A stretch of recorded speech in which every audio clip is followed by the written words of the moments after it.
I'm Greg DePalma, and you're listening to Prime Sports Golf, brought to you by ProGolfWeekly.com and uwager.eu with Jeff Shane and Joel Cook on the Prime Sports Radio Network. On today's show, Gary Woodland ends a 4-year drought in another PGA Tour playoff last week. But this one, thankfully, lasted just one hole, and that was good news with the Super Bowl kicking off just minutes away. We'll preview this week's AT&T Pebble Beach Pro-Am with the latest stats, odds, and picks as Prime Sports Golf for February 6, 2018 starts now.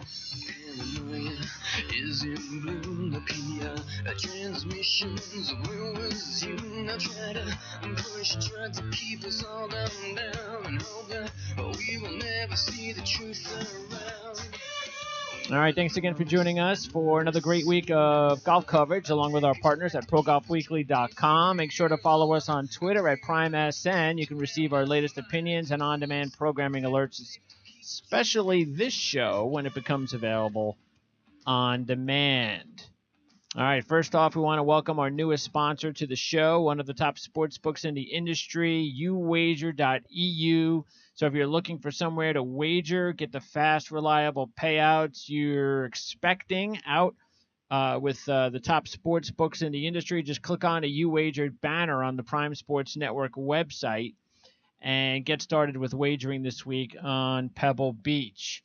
Once more, I'd like to introduce to the show a pair of top golf analysts. First, he's a PGAtour.com contributor. You can find his first look reports every Friday prior to every event on the PGA Tour. Jeff Shane. And Jeff, we've talked a lot over the years about Gary Woodland's final round issues, but he broke that barrier down by capturing the Phoenix Open on Sunday, and we'll find out where this can possibly take him now.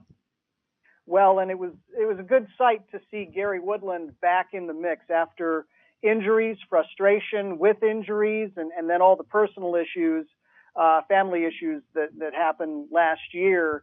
That took a lot of wind out of his sails. But you could start to tell that his results were starting to tick up. And then I think being in a position where he could make a charge on a course that was going to let him make a charge. Absolutely was a perfect situation for him. He made 9 birdies on Sunday and was able to overtake all the big names on the leaderboard. All right. Also, I want to welcome to the show, joining us from ProGolfWeekly.com, a digital magazine covering pro golf around the world. ProGolfWeekly.com lead writer Joel Cook. And Joel, you've made Chez Reavie a popular pick on the show many times. He almost won for the first time in 10 years. So what is it about Reavie's game that caught your eye and made him a pick so many times, even though you didn't pick him last week? Maybe that was a good thing, bad thing? I don't know. I guess for fantasy, bad, but for picks, good, because if he would have won, I'm sure you would have been upset. Yeah, I should have picked him last week. He's the local guy, too. I don't know how that got past me. I just thought Pat Kazire with the odds that he had kind of went in that direction, but he's I've been saying for a while, Chez Reavie looks like he's close to winning really soon. He's made his last 19 cuts now. Wow. He's kind of like Brian Harman in that he doesn't have a lot of length, but he has enough. So he's just been very accurate. His approach game has been great. He was second or third on tour right now in strokes gained, approaching the green. He's just looked. 6 of his last 8 finishes are in the top 20, which that's what was frustrating in our contest, is that he's got, I believe, in 6 of his last 9 starts, he has finishes that are in the teens, which in most fantasy GPPs, that's tremendous. You can get him at a good price. But yeah, it's something where you do everything on the top 10. It's getting a little frustrating that he's like T17 every week. But yeah, right now he's 8th in scoring average. He's shown he had 3. He was the only one in the field with 3 eagles, which is really good way to consider that he had 3 rounds he's bogey free the first 2 rounds and had just 1 in the last round, not counting the one in the playoff. But he's just looking good everywhere right now. He's scoring. We saw at the U.S. Open last year. He can go low when he needs to. And we talked about how long of a drought it had been for Woodland. 5 years, only about 5 years for him. Reavie, he hasn't won since the Canadian Open in 2008. But he's looking close. He seems to be getting in the mix a lot, and that was really impressive how he birdied those last 2 holes when it looked like Woodland had the victory. Well, he's playing this week, so maybe he can get that done. Also playing this week, Jeff, is Phil Mickelson, and very, very good for the sport to see Phil Mickelson play a good 4 rounds of golf. And look, he finished fifth. He did just about everything that he could attempt to do out there. A couple other golfers on Sunday were just hotter than he was. But if Phil can play like this a little bit more during the season, and we can get a healthy Tiger Woods, I mean, wow, 2018 could break all sorts of ratings records. It could, and this, of course, is a sweet spot on the schedule for Phil Mickelson. He's won the Phoenix 3 times. He's won this week's event. He's won Pebble Beach 4 times. So that's 1/6 of all of his PGA Tour victories just in those 2 tournaments alone. But the comfort factor, I think, was huge for him. He was out amongst his people, so to speak. Although he grew up in San Diego, he made Scottsdale his home for many years after graduating from Arizona State. And honestly, TPC Scottsdale is built more for Phil Mickelson than Torrey Pines is these days. And it was a great spot for him to avoid dropping out of the top 50 for the first time since 1993. He entered at number 49 last week, and with his top 5, he's now up to 41st. Yeah, we talked about that as far as maybe that would be a good sign going into the event last week for him to realize, wait a second, it could be kind of embarrassing for me not to be at a WGC, let alone I got to get ready for making sure I'm in the Ryder Cup. So, again, this is why we're going to keep an eye on Phil Mickelson after this event, make sure it's just not a one-week thing, because if he just keeps playing like that, then he's definitely going to break down. Because that's the thing about this sport, that there's so much talent out there, but you just if you're a winner, if you know what it takes to win like Phil does, and you just keep putting yourself in position to win, you're going to win. That's just the way it is. So we'll find out whether Phil can do it, especially this week. No reason to think he couldn't at a place where he's had a lot of success, including 4 wins.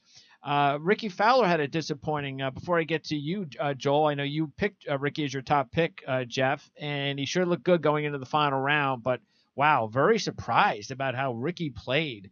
73 in the final round was the worst round for any player in the top 25 that ended, results-wise. That really was surprising.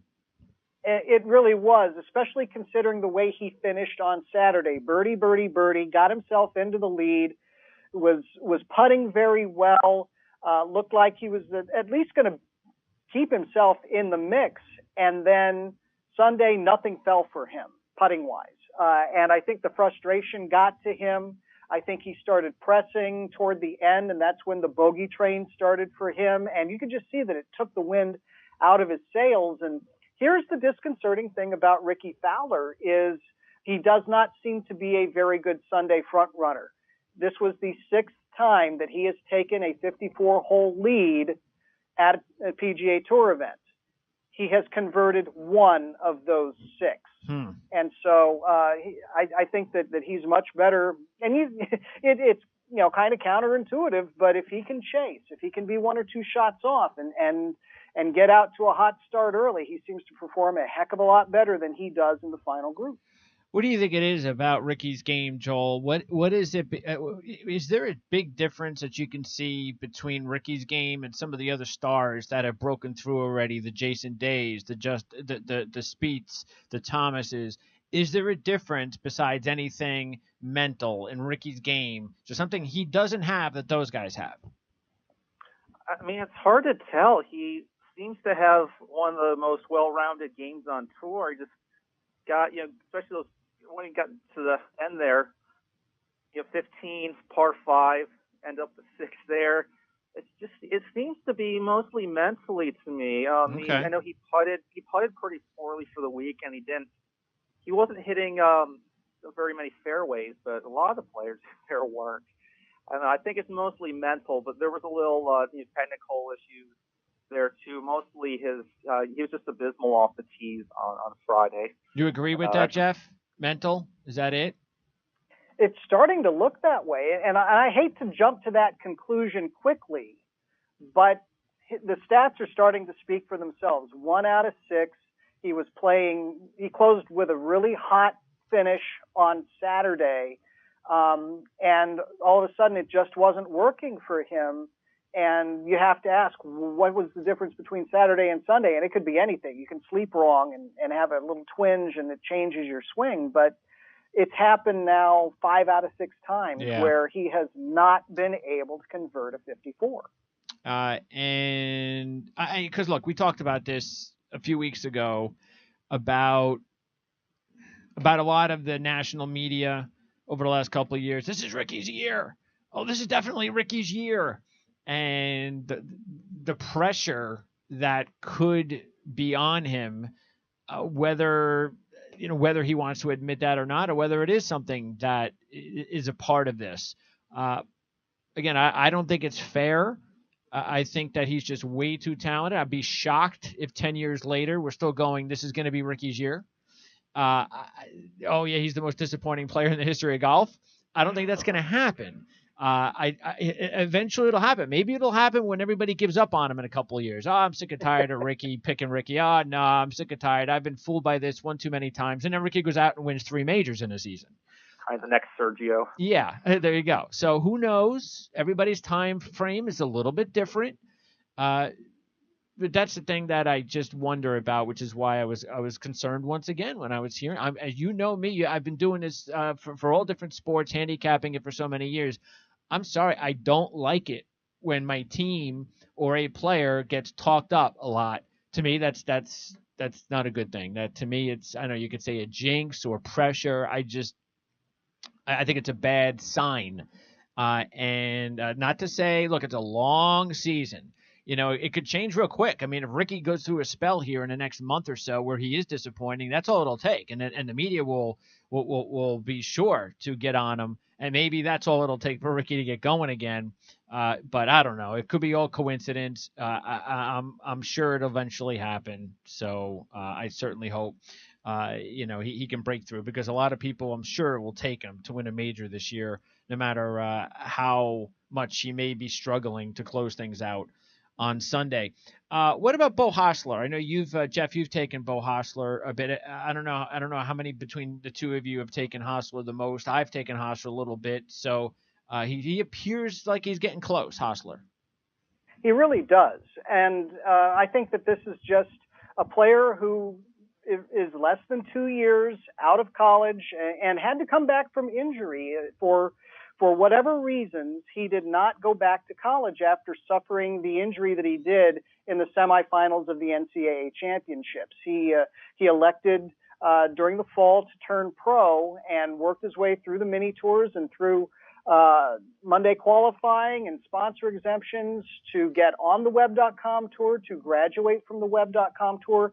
That alone should tell you the kind of talent that he has. And if you can remember 6 years ago, he was on the first page of the leaderboard as a high schooler at the United States Open at Olympic Club. So that obviously was not a fluke. He's got a lot of talent. He can go low, as we saw on Saturday with that 64.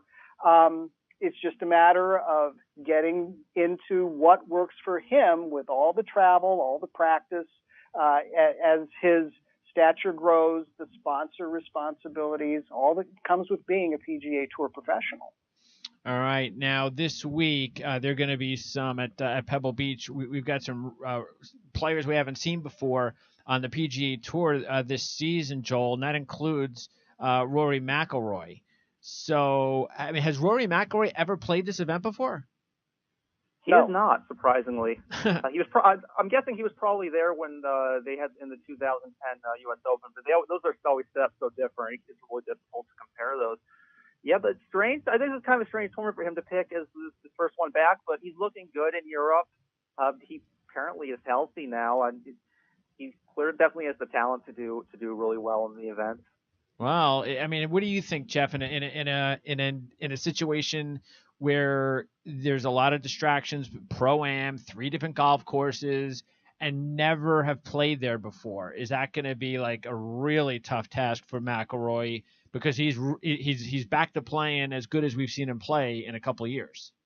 Yeah, I think mindset is a big thing when you are playing these Pro-Ams, that you're going to have longer rounds. And fortunately, the Pro-Am underwent a format change a number of years ago. Instead of being 1 professional and 3 amateurs in 6-hour rounds, now it's all a 2-man format. And you have your partner, and actually the pros have been encouraged. If you have some amateur, a friend of yours, who can pony it up, that you want to play with, if you'll come and bring your amateur partner, that's a great thing. That's why we see Dustin Johnson with his soon-to-be father-in-law Wayne Gretzky all the time. Mm-hmm. Brant Snedeker with one of his sponsors, Vijay Singh, same way. I think that has helped improve the field, and it's also cut down on some of the times of the rounds. And so I don't know who McIlroy is being partnered with. I don't know if he's bringing his own partner or not, but he's an easygoing guy.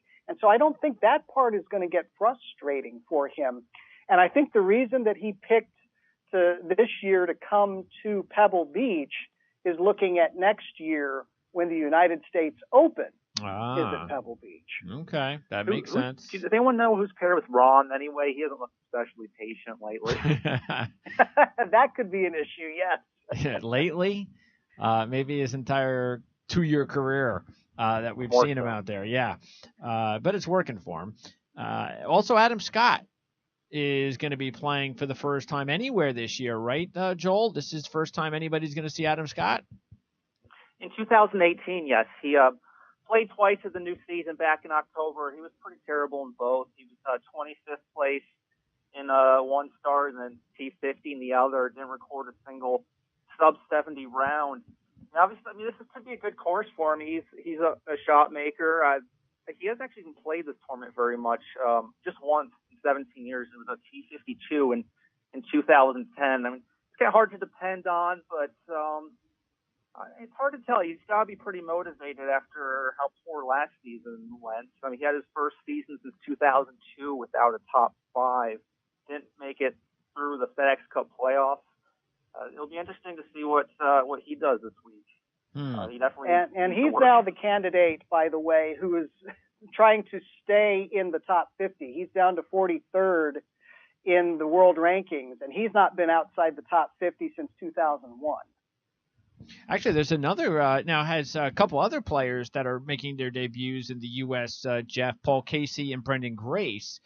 I don't see that they've ever played this event either. Are they pulling a Rory?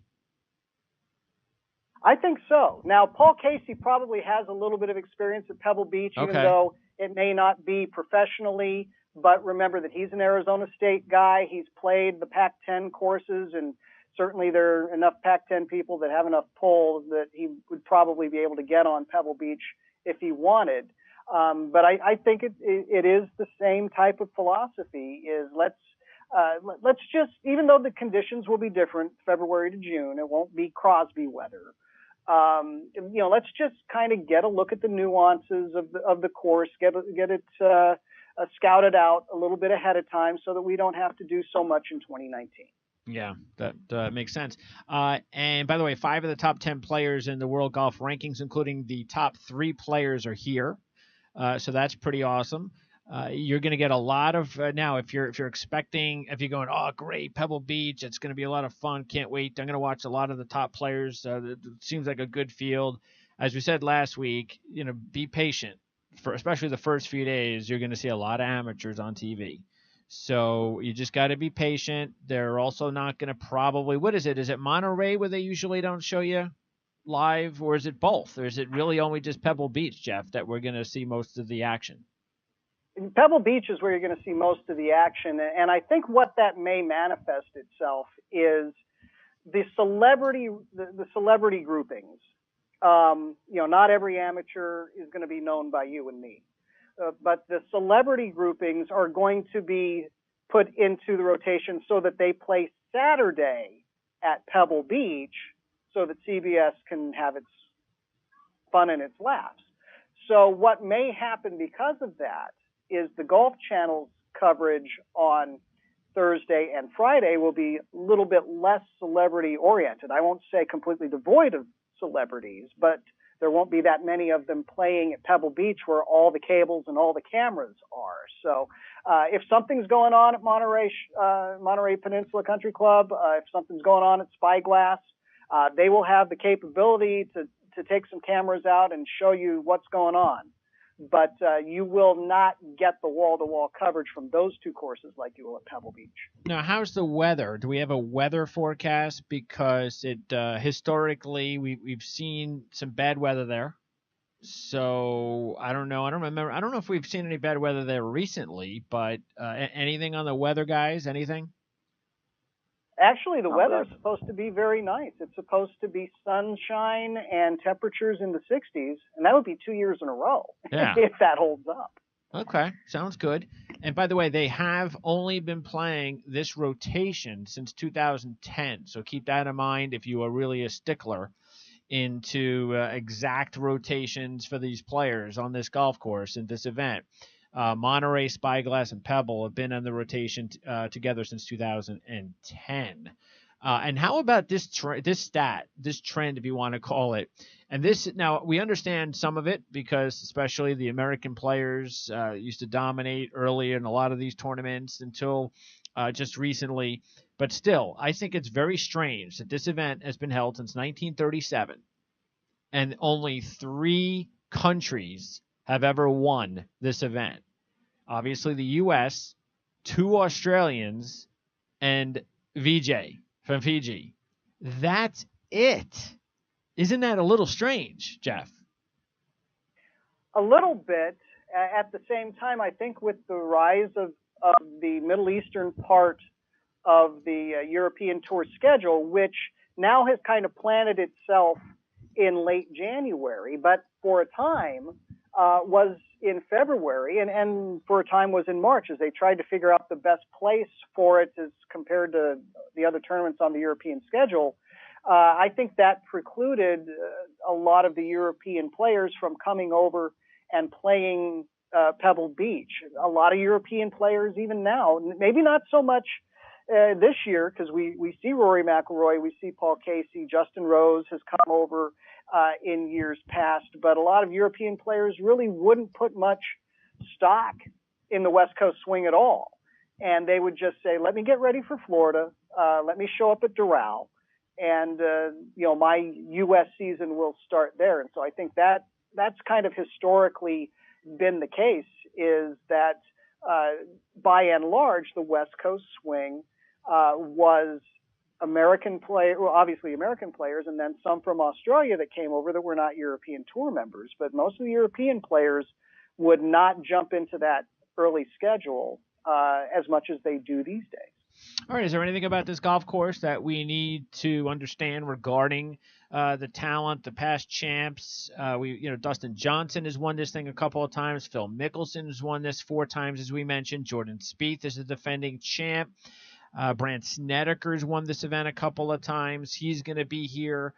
Is there anything in the former champions or just the players in general that you believe is going to be important for us to handicap this event? Because it does seem like it's all over the place. Power hitters, shorter hitters, straight hitters, long hitters. It doesn't seem like it favors anybody, does it?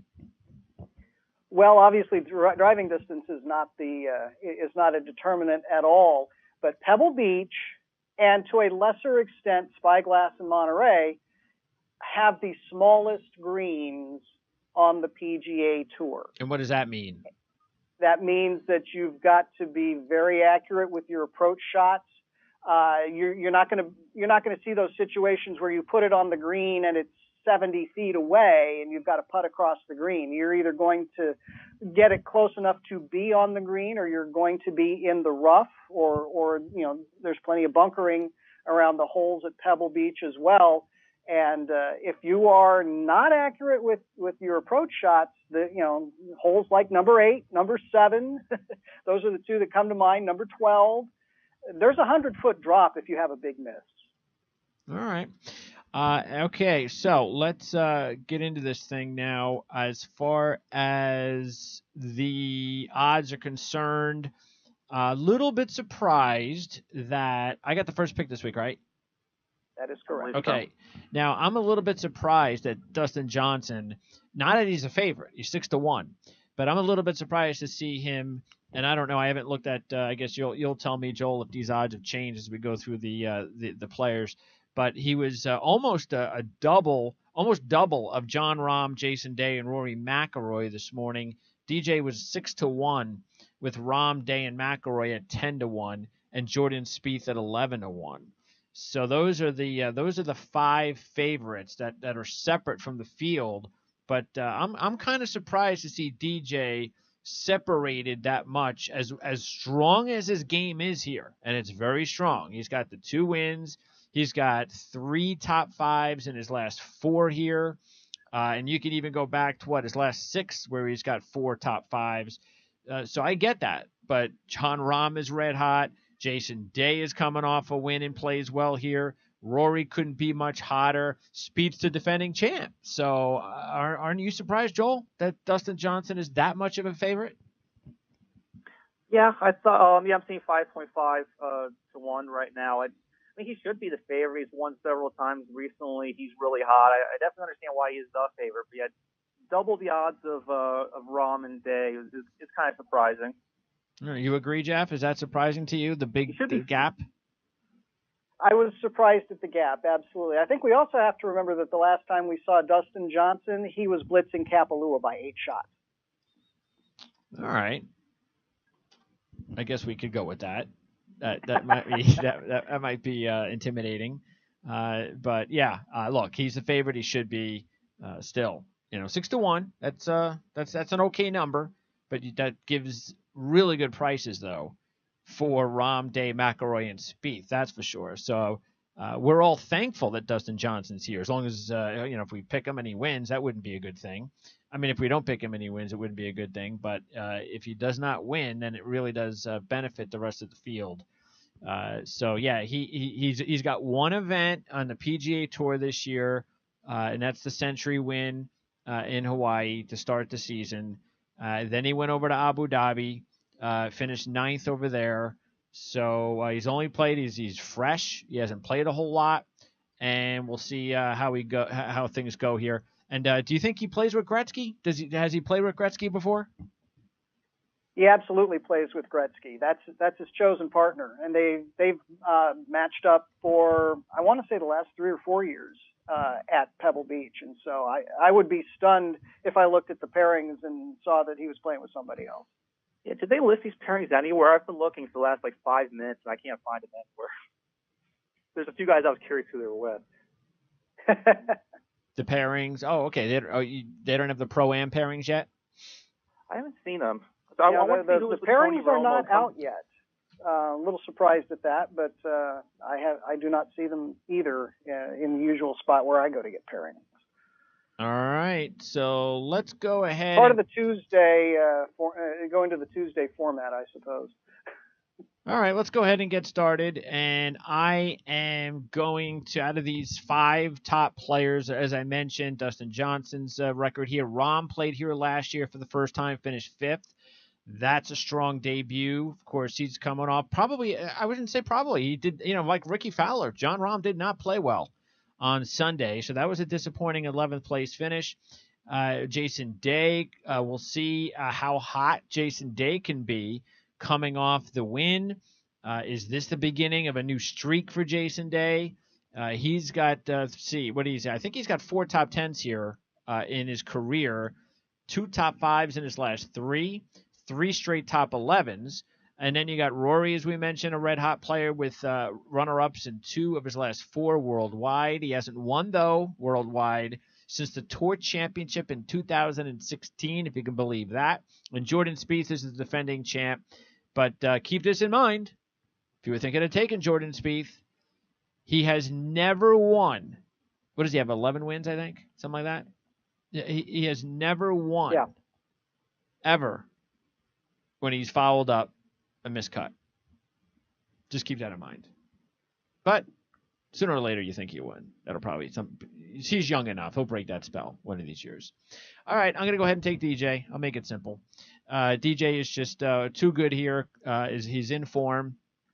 The odds concern me, but as I said, 6-1 is still pretty decent for a star player. Any lower than that, I would be concerned. 4-1, 3-1, I would have passed on him, but I'm willing to roll the dice on him at 6-1. Jason Day probably would have been my second choice, but I'll go with DJ. He's got more success here on this golf course, so he's my first pick. Joel, you got the next pick, right, Mr. Cook? Yep.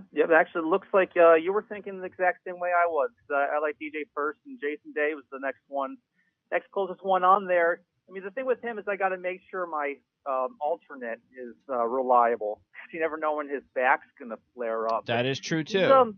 Even with him winning last time, I mean, he's not one who can win multiple times in a row. He's on a real hot streak lately, where I think his last 5 tournaments have all been in the top 20, and then the wins. But even at Torrey Pines, statistically, he wasn't phenomenal at Torrey Pines, but he made all the shots he needed to. He scores well, and he finds a way to win. He's done well in this tournament before. And if he stays healthy, he should be a good bet. Yeah, that's the thing with Jason, though. As I said, he can get hot. We don't know. We don't know if this is the beginning of him playing like he did last time he was on a roll. So we don't know. We'll see. But if he's going to get on a roll, this could be it. He's had success here before. He just has never won here. Would you have taken Jason Day, Jeff?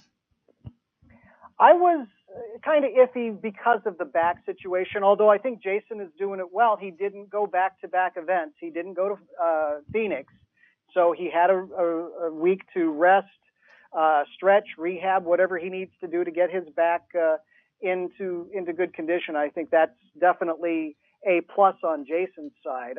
Knowing that I was picking third, I had a threesome at the top, and I figured I'd just take whoever was left over after you guys went.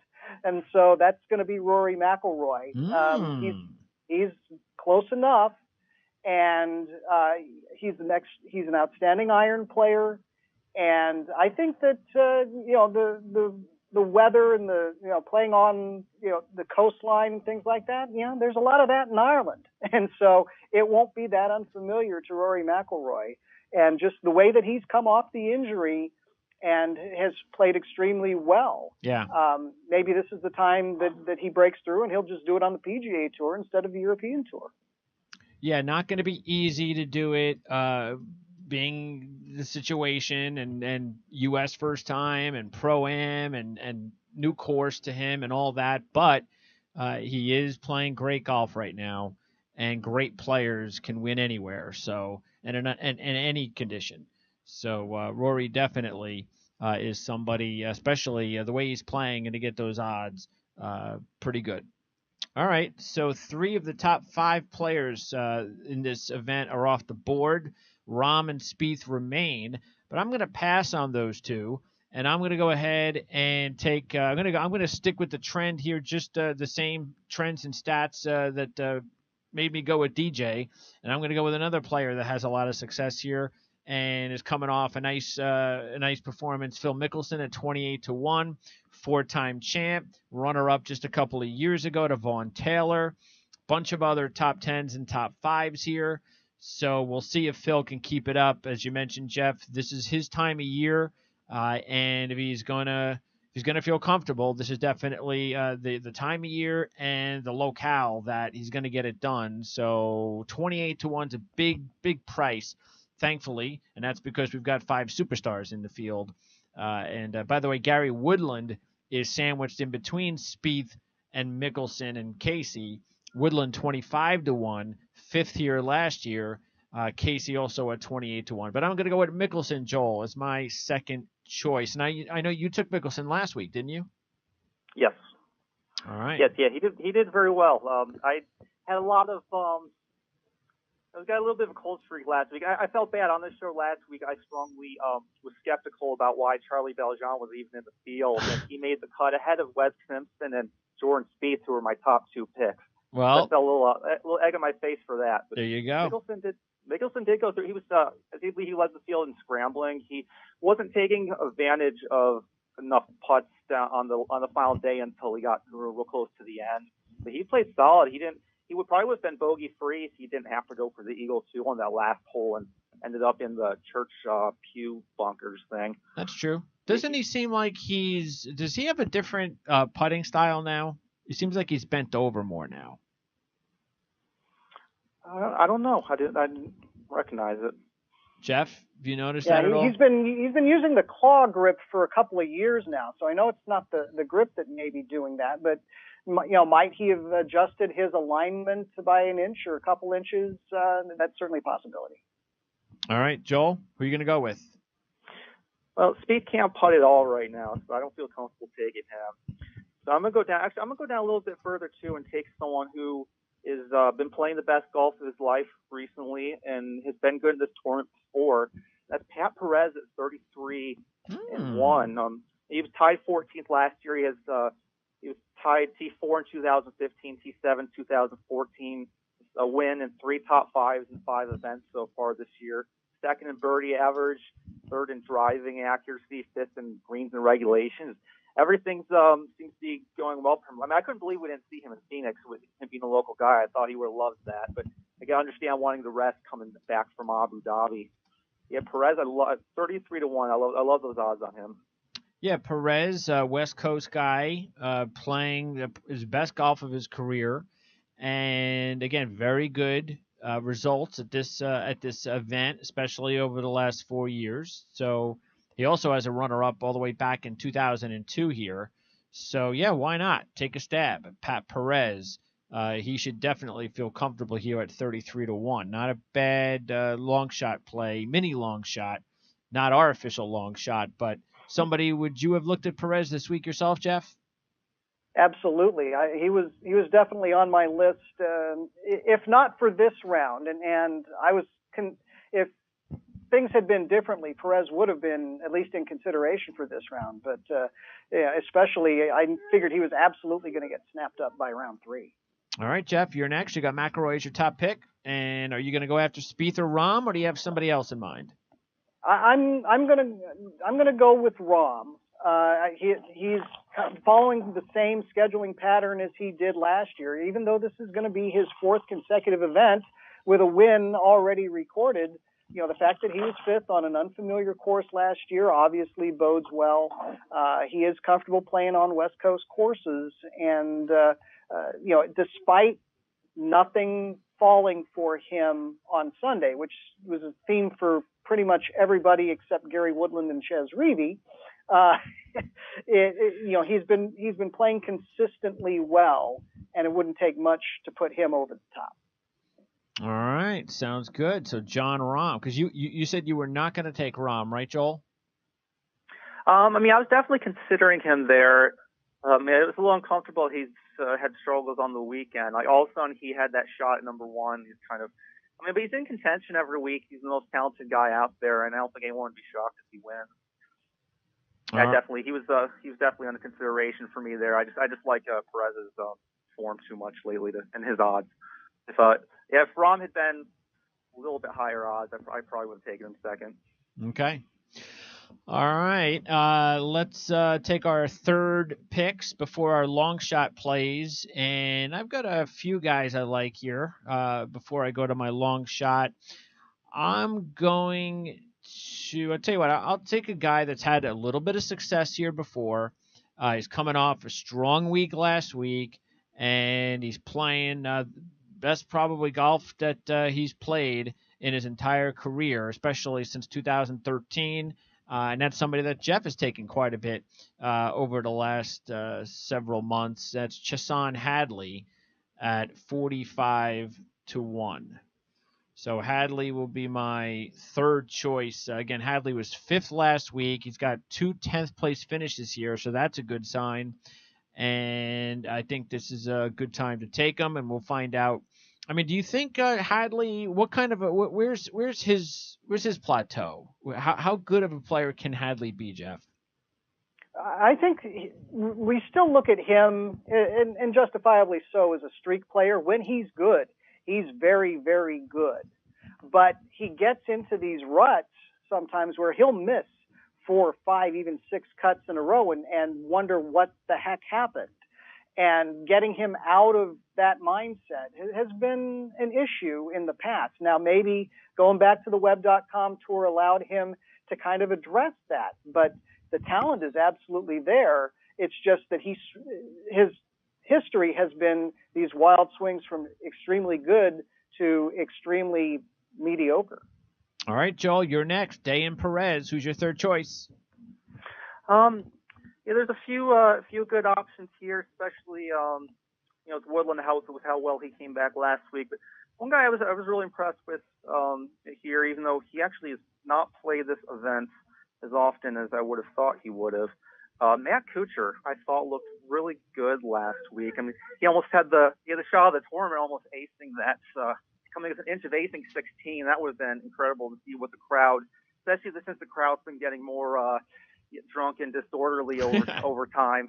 That would have been, especially a guy like Kuchar is real friendly to the crowd. That would have been so cool if that ball traveled one more wrench. But yeah, he was tied for T2 and birdies last week. He was first in strokes gained putting, and those are short games definitely something I think it's going to do well for him this week. And 33-1 odds, him and Perez I really like with those 33-1 odds. But he's only played Pebble once since 2010, and that's missing the cut last year. But since about May of last year, he's in the top 10 pretty much every week, it feels like. Yeah, he hasn't played a whole lot of rounds at Pebble, as you said, in quite a number of years. Best finish that I can see was 6th back in 2007. But Kuchar was one of the other players that I was considering other than Hadley. And the other guy, Jeff, was Brandt Snedeker, the 2-time champ, who was 4th here last year. He's starting to now get some action under his belt after being out for a while. And maybe this is a good spot for him to crack back into the top 10. Yeah, I think it really is. The fact that he was in the top 25 last week in Phoenix, that was his first top 25 since coming back from injury. Now he's going to a place where he's very comfortable. The course really fits into his wheelhouse because he is definitely not a long hitter, but he's a great course manager, and he's extremely good at putting the ball on the green in a position where he can make the putt. And for me, it came down to Snedeker and Kuchar in this spot. Oh. And so with Kuchar taken, I will take Brandt Snedeker. There you go. So all 3 players, I think we're all having the same ideas there. Brandt Snedeker is off the board as another 33-1 shot. So, yeah. Definitely agree that Brandt Snedeker this is a good time to take him, and we'll see whether or not he can stay healthy. That would be obviously that's the whole trick with him. All right, long shots. These are players that are 50-1 or higher, and I got a few guys in mind here. I'm going to go ahead with my top choice though, and take a player that seems to be picking things up again, and that is Chris Kirk. So Chris Kirk is 66-1, and I'm going to go to Kirk. He's coming off an 11th place finish last week. He was runner-up here a handful of years ago. He's played well so far this season. He's got, I think, 3 top 11s and 1 top 5. So Chris Kirk, who kind of disappeared for a while, seems to be playing a little bit better. And as a long shot, I think he's a good play. Because that's the one thing that we have to keep in mind. Even though there's some really good firepower world golf ranking-wise, whether you want to even say top 10, as we mentioned at the beginning of the show, or if you even want to say, you go back to like 15, 20 players, top 15, 20 players here. Fact is, there's just not the depth in this field, though. There aren't a gluttony of long shots like we had last week, Joel. So I think that's the biggest difference between this week and last week. We have a lot more of the top ranked players this week, even though, of course, Justin Thomas played last week and isn't here. But we have a star-studded field here this week. but not the deep amount of long shots like we had last week.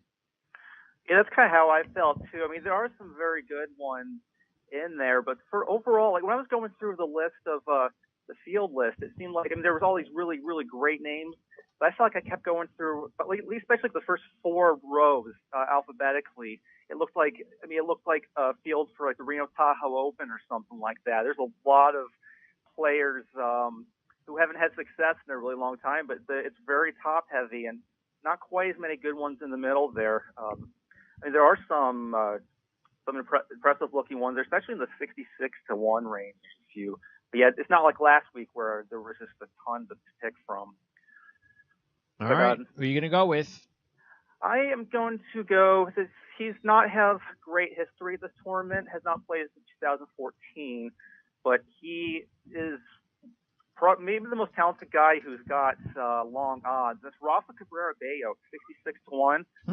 He has in his 3 October tournaments, he went T11, T10, T5, and since he's also a 6th and a runner-up in Europe since then, 5th in driving accuracy on tour, 2nd in GIR. Yeah, like I said, he doesn't have much of a history of this tournament. He was tied for 64th in 2014 and missed the cut the other time, but he's someone that just seems to you play well just about anywhere right now, and I think for being the 21st ranked player in the world, getting 66-1 odds is pretty good.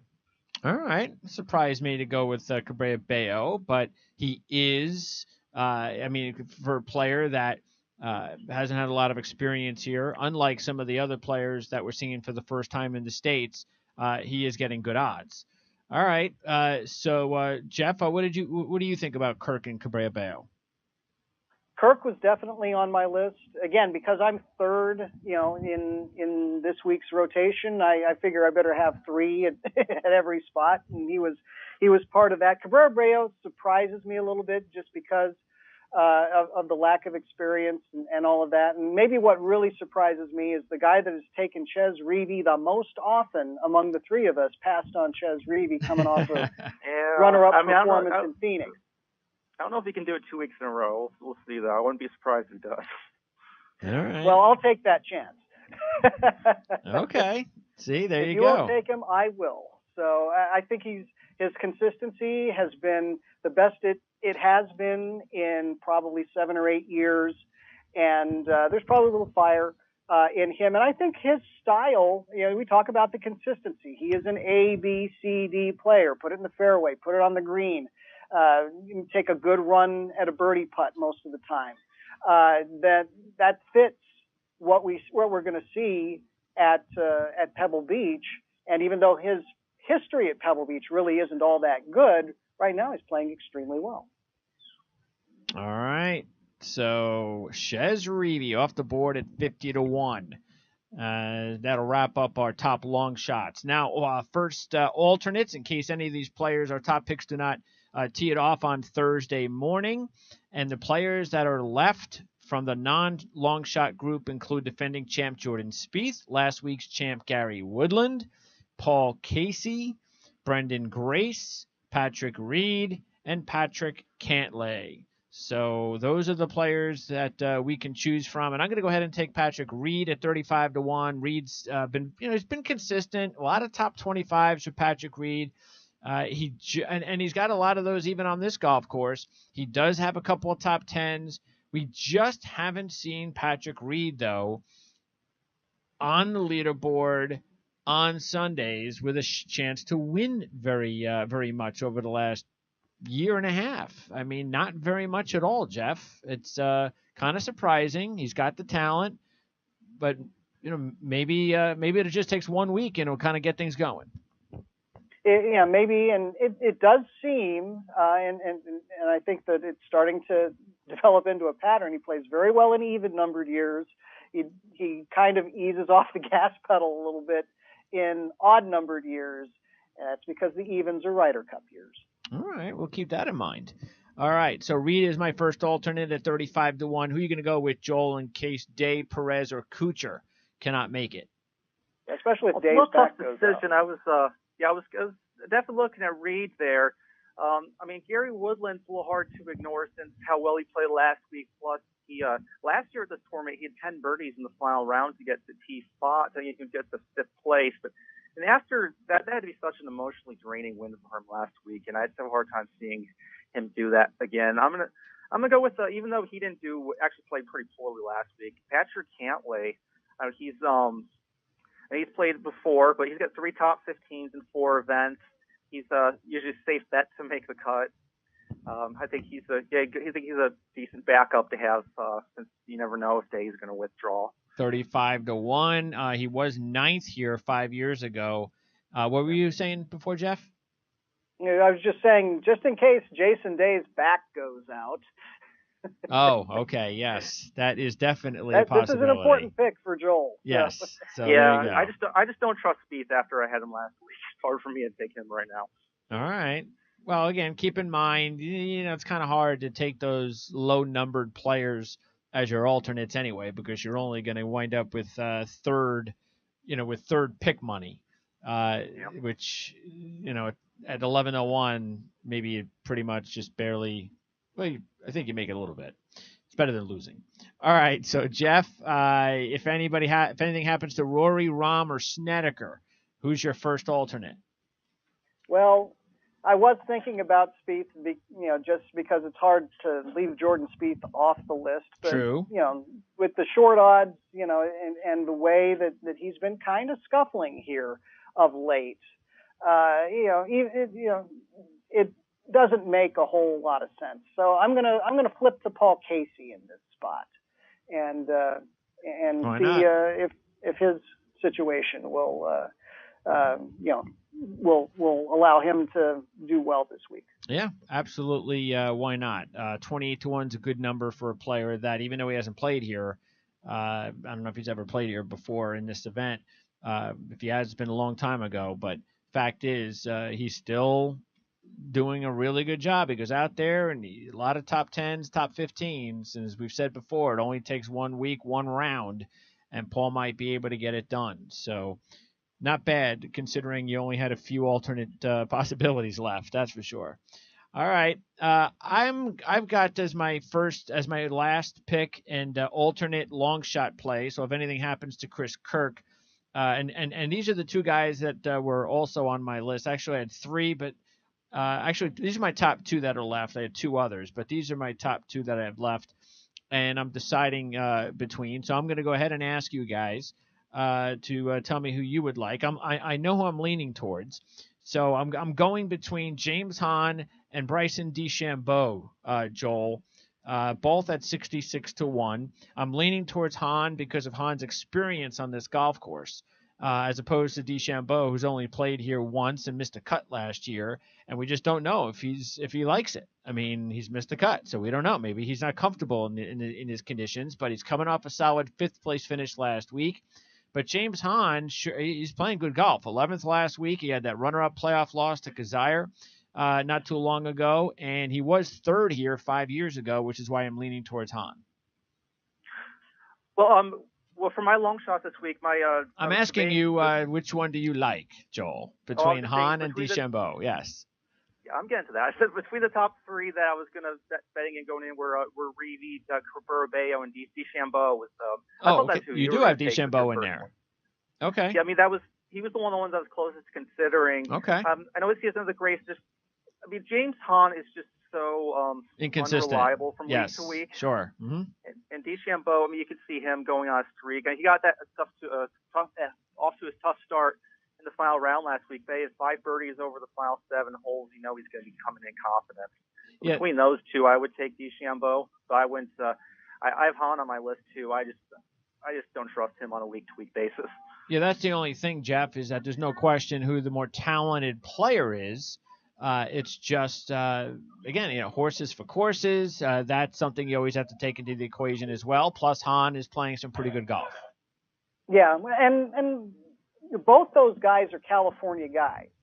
So DeChambeau, even though he's only had the opportunity to play this event once, I am sure, particularly with the stellar amateur career that he had a chance to play Pebble Beach on more than one occasion in other events. So I don't think that he's all that unfamiliar. And last year, he did get off to kind of a rough start in his rookie season. He did not get hot until after the Masters, but obviously played very well last week.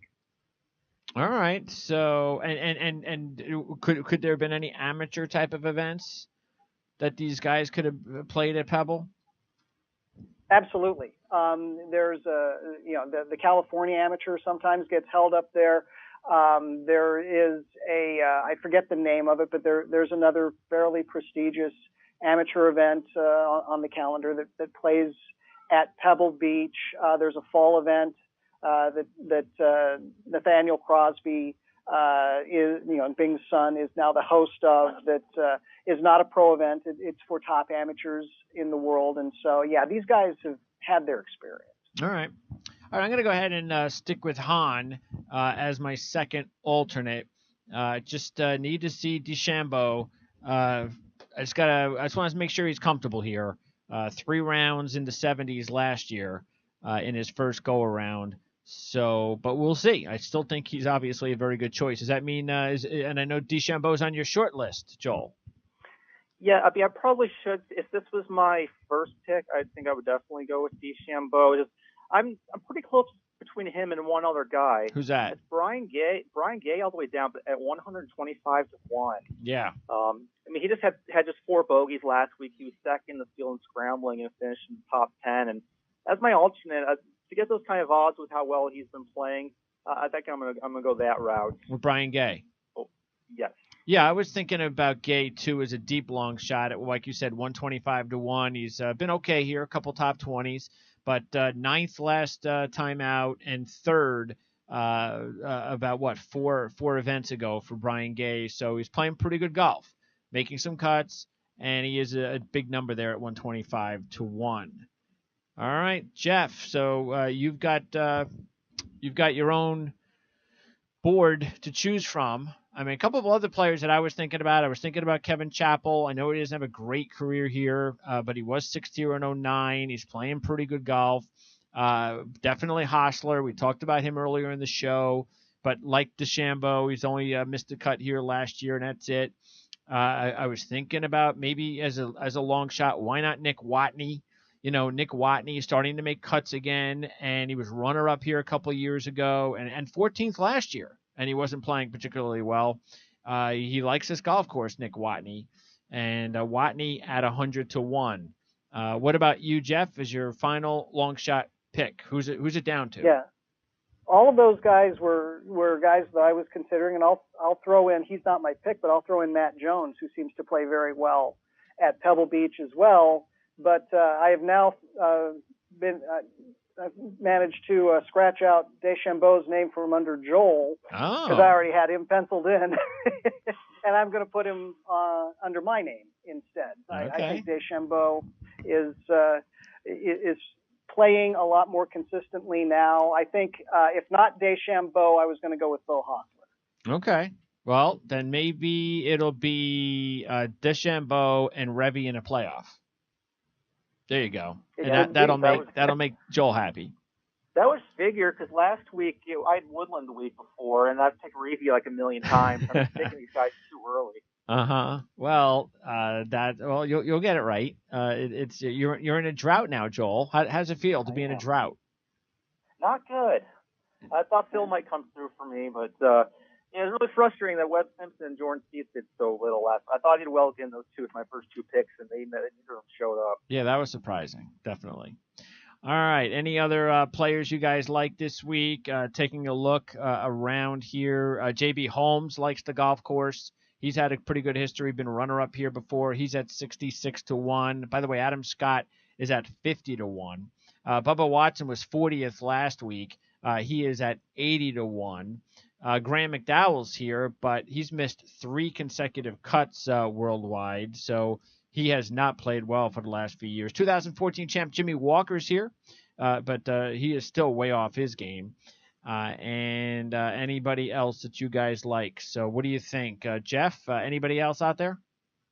Well, as I mentioned, Matt Jones kind of jumped out at me because of his past performance, he's got an extremely good short game, and so a horse for the course here. And I'm also looking at Steve Stricker. Some of these older, savvier players play really well on these type of golf courses, and although Stricker has not won at Pebble Beach, he has been a runner-up as recently as 2010.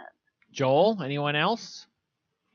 Kevin Streelman 81 is interesting to look at. And if you're looking for a really deep sleeper, I mean, his performance has been awful lately, but DA Points is probably going to be paired up with Bill Murray again. That's always, help keep him calm, and he's won a few years ago. Okay. He's at 500 to 1, which seems pretty crazy. And looking at the bottom of this list, I'm not suggesting people should select this guy, but how far has Marty Dow fallen that he has the same odds as David Duval, Mike Weir, and Peter Jacobs? Who? Marty Dow, Zhang Cheng Dow.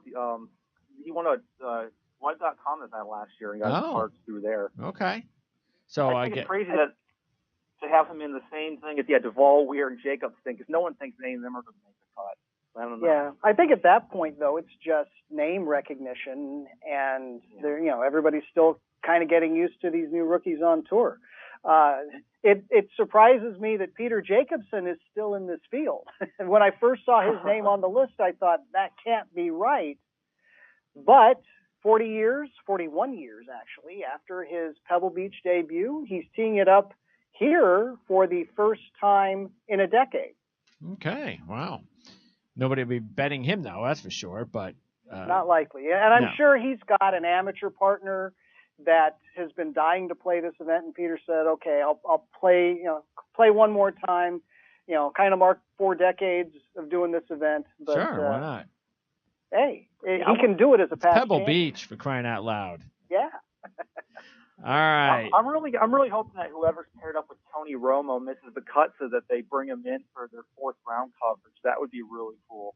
Bring him in for what? 4th round coverage? Bring him in for their 4th round coverage. Why do you misses the cut? Why do you think he'll be really into it? Maybe he's a phenomenal football analyst. It'd be cool to see what he can do with the golf stuff. Okay. Well, so you like the excitement that Tony Romo brings to the analyst booth? Mostly just how articulate he is. Although I guess he wouldn't have the intimate knowledge of golf that he does for football, but he knows his stuff. I think he's basically a scratch golfer. Yeah, Aaron Rodgers also going to be out there. Ray Romano is always out there. Larry the Cable Guy. Larry the Cable Guy. Okay. And Chris O'Donnell. And anyone else that you noticed, Jeff, that you like to follow? Well, you left out the third quarterback, Alex Smith.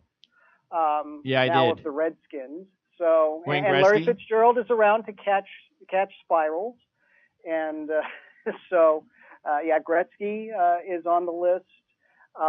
You've got Toby Keith, you've got Huey Lewis, you've got the name escapes me, lead singer for Train, who is making his Pebble Beach debut this year. Brett Baier of Fox News. A lot of those guys obviously are repeat attendees, but okay. It's not exactly Joe DiMaggio and Willie Mays and Bob Hope and Phil Harris and Dean Martin. Jackie Gleason. But it ain't that. No, not exactly. I want to know what happened to Bill Belichick this year. He was there last year. I mean, I can't imagine anyone would want to be his partner, but he would be. Yeah, him or Tom Brady. Yeah, what's up with that? What do they only come out there if they win the Super Bowl?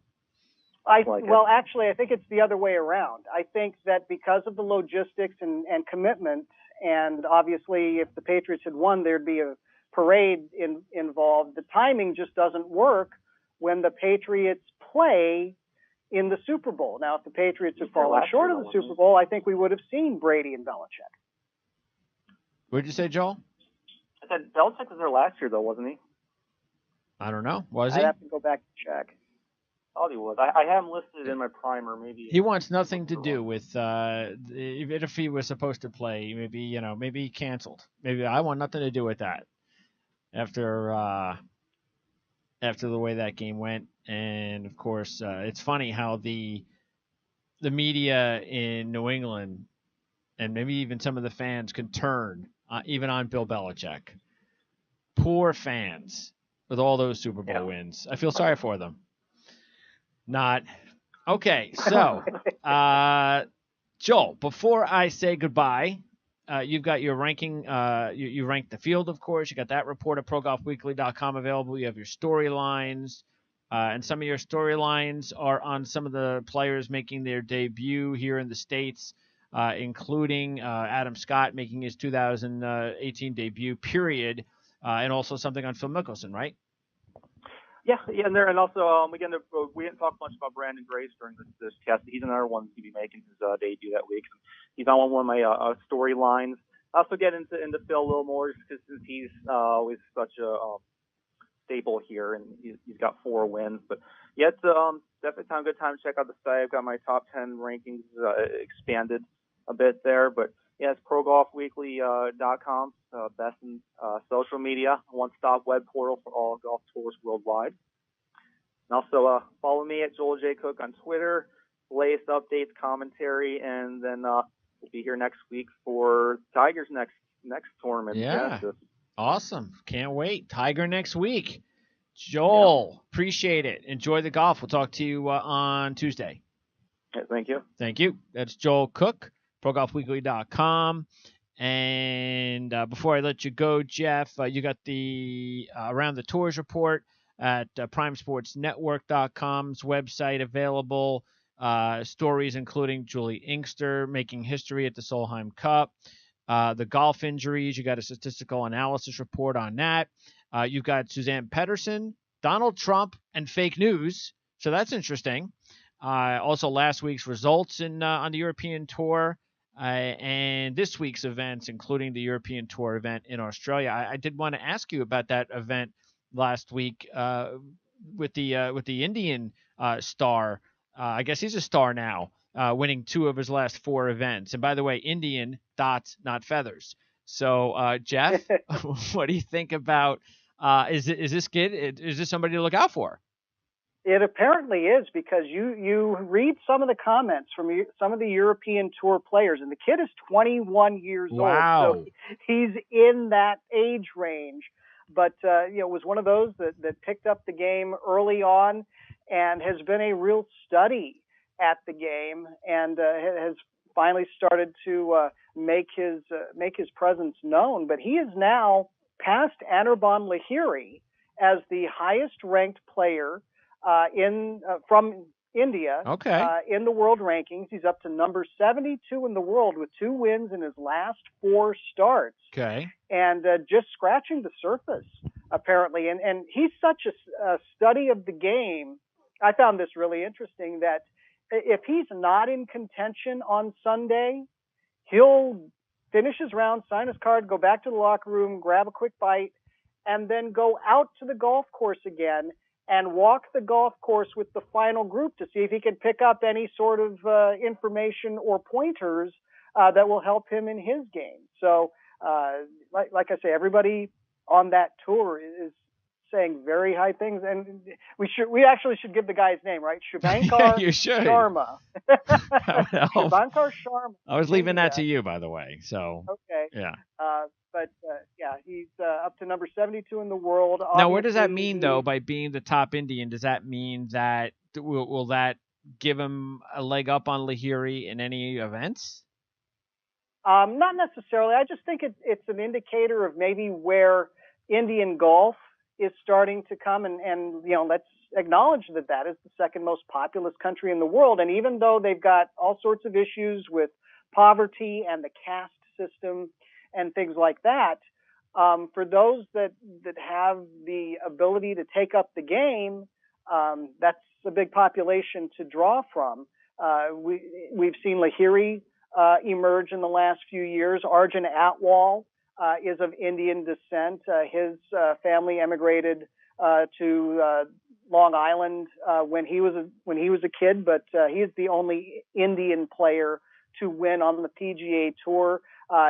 Daniel Chopra probably deserves an asterisk.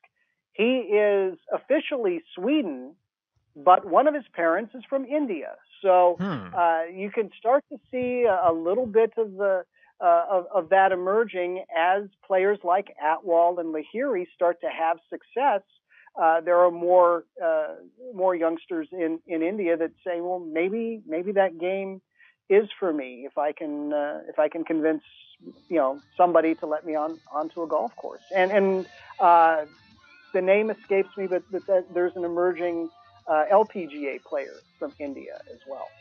All right, so I'm sure we'll see him real soon then in some big events. We'll keep an eye on him for sure. Jeff, appreciate it. We'll talk Tiger next week. Absolutely, and Dustin Johnson is the defending champion at Riviera. All right, well, hopefully he wins this week. Forget about next week. All right, so that'll wrap it up here for Prime Sports Golf, brought to you by ProGolfWeekly.com and our new sponsor, uwager.eu. And if you want to wager on this PGA Tour event at Pebble, just click on the uwager banner on our website at primesportsnetwork.com and go ahead and make your own picks. Hopefully whatever we did today to help you with those picks, either for wagering or for fantasy, will help you out. So for Joel Cook, Jeff Shane, I'm Greg DePalma. We'll see you next week on Prime Sports Golf, Prime Sports Radio Network.